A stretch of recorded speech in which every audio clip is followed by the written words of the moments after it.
Hello dear students, welcome to Math Root. ഈ വീഡിയോയിൽ നമ്മൾ ഡിസ്കസ് ചെയ്യുന്നത് Calicut university 4-year degree BSc മാത്സിലെ 4th സെമസ്റ്ററിലെ മേജർ കോഴ്സ് ആയിട്ടുള്ള റിയൽ അനാലിസിസ് 1ലെ എക്സസൈസിലെ ഇമ്പോർട്ടന്റ് ആയിട്ടുള്ള പ്രോബ്ലംസ് ആണ്. Exercise 25 for xn given by the following formulas. Establish either the convergence or the divergence of the sequence x equal to xn. നമുക്കിവിടെ കുറെ സീക്വൻസുകൾ തന്നിട്ടുണ്ട്. ഈ സീക്വൻസുകൾ കൺവേർജ് ചെയ്യുക അല്ലെങ്കിൽ ഡൈവേർജ് ചെയ്യുക എന്ന് ചെക്ക് ചെയ്യാം. നമ്മുടെ ഫസ്റ്റ് സീക്വൻസ് ഇതാണ് xn equal to n/n+1. നമ്മൾ ചെയ്യുന്നത് ഈ സീക്വൻസിനെ n കൊണ്ട് കംപ്ലീറ്റ് ഡിവൈഡ് ചെയ്യാം. അപ്പൊ നോക്കൂ, മേലെ n കൊണ്ട് ഡിവൈഡ് ചെയ്യുമ്പോൾ n/n 1 ആകും. ഇവിടെ n കൊണ്ട് ഡിവൈഡ് ചെയ്യുമ്പോൾ n/n 1 ആകും. ഇവിടെ 1-നെ n കൊണ്ട് ഡിവൈഡ് ചെയ്യുമ്പോൾ 1/n ആകും. ഇനി നമ്മൾ എന്ത് ചെയ്യാം? ലിമിറ്റ് അപ്ലൈ ചെയ്യാം. നോക്കൂ, ഇവിടെ 1-ന്റെ ലിമിറ്റ് എന്തായിരിക്കും? അത് 1 തന്നെ ആയിരിക്കും. ഓക്കെ, ഇവിടുത്തെ 1-ന്റെ ലിമിറ്റ് 1 ആയിരിക്കും. ഇനി ഇവിടുത്തെ 1/n-ന്റെ ലിമിറ്റ് നമുക്കറിയാം, limit n tends to infinity 1/n എന്താണ്? 0 ആണ്. അപ്പൊ ഈ 1/n-ന്റെ ലിമിറ്റ് എന്തായി പോകും? 0 ആയി പോകും. അപ്പൊ ഇതിന്റെ ടോട്ടൽ ലിമിറ്റ് എന്താ കിട്ടുക? 1/1 + 0 എന്ന് പറയുമ്പോൾ 1/1 ദാറ്റ്സ് ഈക്വൽ ടു 1. അപ്പൊ നമുക്ക് എന്ത് പറയാം? ഈ സീക്വൻസിന്റെ ലിമിറ്റ് എന്തായിരിക്കും? 1 ആയിരിക്കും എന്ന് പറയാം. Next sequence xn equal to -1n into n divided by n+1. നോക്കൂ, നമ്മൾ ഈ സീക്വൻസിന്റെ പ്രത്യേകത ശ്രദ്ധിക്കുക.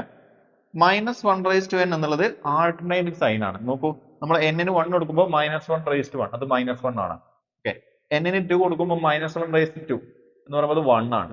n-ന് 3 കൊടുക്കുമ്പോൾ വീണ്ടും -1, n-ന് 4 കൊടുക്കുമ്പോൾ 1 എന്ന് പറയുമ്പോൾ ഈ മേലുള്ള n ഓഡ് നമ്പർ ആകുമ്പോൾ -1ഉം ഈവൺ നമ്പർ ആകുമ്പോൾ 1 ആണ് കിട്ടുക. എന്ന് പറയുമ്പോൾ സൈന് മാറി മാറി വരും. അതാണ് ആൾട്ടർനേറ്റ് സൈൻ എന്ന് പറഞ്ഞത്. ഇതേപോലെ നോക്കൂ, മാഗ്നിറ്റ്യൂഡ് അപ്രോച്ചസ് 1. ഈ ഒരു ക്വാണ്ടിറ്റിയുടെ വാല്യൂ മാഗ്നിറ്റ്യൂഡ് 1-ലേക്കാണ് അപ്രോച്ച് ചെയ്യുക. നമ്മളിവിടെ നോട്ട് ചെയ്യേണ്ട കാര്യം, n/n+1 എന്നുള്ള ഈ ഒരു ടേം ഇതിലുണ്ട്. അതിന്റെ ലിമിറ്റ് നമ്മൾ തൊട്ട് മുമ്പേ കണ്ടിരുന്നു, അത് 1 ആണ്. അപ്പൊ ഇതിന്റെ മാഗ്നിറ്റ്യൂഡ് എന്താണ്? അത് 1 ആണ്. അതാണ് ഇവിടെ പറഞ്ഞത് മാഗ്നിറ്റ്യൂഡ് അപ്രോച്ചസ് 1. ഇത് നോക്കൂ, ഇവിടെ -1n വന്നത് കൊണ്ട് അതിന്റെ വാല്യൂ ഒന്ന് പോസിറ്റീവ് ആയിരിക്കും, ഒന്ന് നെഗറ്റീവ് ആയിരിക്കും, പിന്നെ ഒന്ന് പോസിറ്റീവ് നെഗറ്റീവ്, അങ്ങനെ മാറി മാറി വരും, ആൾട്ടർനേറ്റ് ആയിരിക്കും. അപ്പൊ നമുക്ക് ഒരു പർട്ടിക്കുലർ നമ്പറിലേക്ക് കൺവേർട്ട് ചെയ്യുന്നത് നമുക്ക് പറയാൻ പറ്റില്ല. ഓക്കെ, അപ്പൊ നമുക്ക് എന്ത് പറയാം? Sequence oscillates between positive and negative values. Positive വാല്യൂസിന്റെ നെഗറ്റീവ് വാല്യൂസിന്റെ ഇടയിൽ ഓസിലേറ്റ് ചെയ്ത് വരും. അപ്പൊ നമുക്ക് എന്ത് പറയാം? ഇത് കൺവേർട്ട് ചെയ്യില്ല. അപ്പൊ നമുക്ക് എന്ത് പറയാം? ഈ സീക്വൻസ് ഡൈവേർജന്റ് ആയിരിക്കും. Next sequence xn equal to n²/n+1. നമ്മൾ മനസ്സിലാക്കേണ്ട കാര്യം, n²/n+1-നേക്കാൾ ചെറിയൊരു സീക്വൻസ് ആണ് ഏത്? n/2. അതായത് നമ്മൾ ആദ്യം മനസ്സിലാക്കേണ്ടത്, ഈ n²/n+1 നമ്മൾ എഴുതി. ഓക്കെ, ഇതിനേക്കാൾ ചെറുതായിരിക്കും എന്ത്? n²/2n. ഓക്കെ, ഒന്നുകിൽ ഇതോ ഇതിനേക്കാൾ ചെറുതായിരിക്കും എന്ത്? n²/2n. നോക്കൂ, ഇവിടെ നമ്മൾ ഒരു n-ഉം കട്ട് ചെയ്ത് കഴിഞ്ഞാൽ നമുക്ക് എന്താ കിട്ടുക? n²/n+1. ഇവിടെ ലെസ് ദാൻ ഓർ ഈക്വൽ ഞാൻ കൊടുത്തു. നോക്കൂ, ഇവിടുന്ന് മേലെ ഒരു n ഉണ്ട്, താഴെ ഒരു 2 ഉണ്ട്. ഓക്കെ, അപ്പൊ n²/n+1 അതിനേക്കാൾ ചെറുതാണെന്ത്? n/2 എന്നുള്ള സീക്വൻസ്. ഈ നോക്കൂ, നമ്മൾ മനസ്സിലാക്കേണ്ടത് ഈ n/2 എന്നുള്ള സീക്വൻസ് ഡൈവേർജന്റ് ആയിരിക്കും. കാരണം എന്താണ്? n-ന്റെ വാല്യൂ കൂടുന്നതിനനുസരിച്ച് ഈ n/2-ന്റെ വാല്യൂ കൂടിക്കൊണ്ടേയിരിക്കും, ഒരു പർട്ടിക്കുലർ നമ്പറിലേക്ക് എത്തില്ല. അപ്പൊ n/2 എന്നുള്ള സീക്വൻസ് ഡൈവേർജന്റ് ആണ്. അപ്പൊ ഈ ചെറിയ സീക്വൻസ് ഡൈവേർജന്റ് ആണെങ്കിൽ അതിനേക്കാൾ വലിയ സീക്വൻസ് എന്തായിരിക്കും? ഡൈവേർജന്റ് ആയിരിക്കും.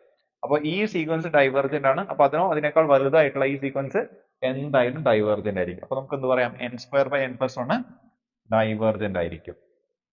Next sequence xn equal to 2n²+3/n²+1. നോക്കൂ, നമ്മൾ ഇവിടെ നോക്കേണ്ടത്, ഇവിടെ n-ന്റെ പവർ 2 ആണ്, ഇവിടെയും n-ന്റെ പവർ 2 ആണ്. അപ്പൊ നമ്മൾ എന്ത് ചെയ്യാം? ഈ ന്യൂമറേറ്ററിനെ ഡിനോമിനേറ്റർ നമ്മൾ മൊത്തത്തിൽ n² കൊണ്ട് ഡിവൈഡ് ചെയ്യാം. അപ്പൊ നോക്കൂ, ഈ ടേമിനെ n² കൊണ്ട് ഡിവൈഡ് ചെയ്യുമ്പോൾ n² ക്യാൻസൽ ചെയ്തിട്ട് ഇവിടെ 2 മാത്രം ഉണ്ടാവും. ഇവിടെ 3-നെ n² കൊണ്ട് ഡിവൈഡ് ചെയ്യുമ്പോൾ ഇത് 3/n² ആവും. ഇവിടെ n²-നെ n² കൊണ്ട് ഡിവൈഡ് ചെയ്യുമ്പോൾ അത് 1 ആയിട്ട് മാറും. 1-നെ n² ഡിവൈഡ് ചെയ്യുമ്പോൾ അത് 1/n² ആവും. ഇനി നമ്മൾ ലിമിറ്റ് അപ്ലൈ ചെയ്യാം. നോക്കൂ, ലിമിറ്റ് അപ്ലൈ ചെയ്യുമ്പോൾ 2-ന്റെ ലിമിറ്റ് അത് കോൺസ്റ്റന്റ് ആണ്. അപ്പൊ അതിന്റെ ലിമിറ്റ് 2 തന്നെ ആയിരിക്കും. ഇനി 3/n² എന്നുള്ള ഫംഗ്ഷന്റെ ലിമിറ്റ് എന്താണ്? അത് 0 ആണ്. ഓക്കെ, അല്ലെങ്കിൽ 1/n²-ന്റെ ലിമിറ്റ് നമുക്കറിയാം, 1/n²-ന്റെ ലിമിറ്റ് 0 ആണ്. അപ്പൊ 3/n² 0 ആയിരിക്കും. അപ്പൊ ഇതിന്റെ ലിമിറ്റ് നമുക്ക് 0 എന്ന് കിട്ടും. നമുക്ക് 1 ന്റെ ലിമിറ്റ് 1 തന്നെയാണ്, കോൺസ്റ്റന്റ് ആണ്. 1/n² ലിമിറ്റ് അഗൈൻ 0 ആണ്. അപ്പൊ ഇതിന്റെ ലിമിറ്റ് 2/1, അതായത് നമുക്ക് ഫൈനലി 2 എന്ന് കിട്ടും. അപ്പൊ നമുക്ക് എന്താ പറയാം, നമുക്ക് തന്നിരിക്കുന്ന സീക്വൻസിന്റെ ലിമിറ്റ് 2 ആയിരിക്കും.